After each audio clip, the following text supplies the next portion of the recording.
Well, such a big story, right? Because David Einhorn was the man who took a bite out of Apple, if you'll forgive the cliche. He didn't like their capital allocation policies. He said that they weren't giving enough cash back to shareholders. Well, he has about 1.3 million shares of Apple. That's as of the end of last year, December 31st, 2012. He said he's added to the position because these guys in Apple are becoming more shareholder friendly. They boosted their dividend to over $3 per share, and they increased their stock buyback from $10 billion to $60 billion, the largest ever stock repurchase program. So all of this, in Einhorn's own words on his conference call, he says that these particular moves, if you take a look at this, are that much more. This is a vastly more shareholder-friendly capital allocation policy. And again, than where Apple stood just a few months ago. We've added to our Apple position. Now we just wait for the release of Apple's next blockbuster product. So again, this is about the fundamentals of the business being intact.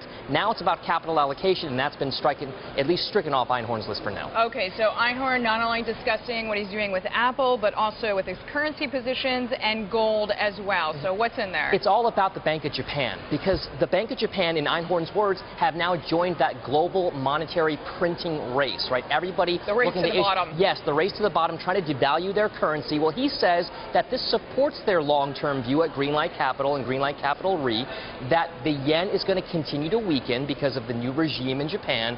Also, that pressure, that central bank debasement of currencies, is going to support inflationary pressures down the line. Therefore, go long gold, go short the yen. He says these actions continue to be reinforcing of his particular thesis. He did say, though, in his conference call today, that the drop in gold prices was tempered in terms of returns by the drop in the yen. Remember, he short the yen. He profits when the yen goes down, so it kind of buttressed a little bit of that return. More and more hedge fund managers coming out and talking about the fact that Japan could really be a very weak spot in the market, or at least provide some opportunities depending on how you're set up. Right, so short the yen, go long that gold, and then we'll see what happens.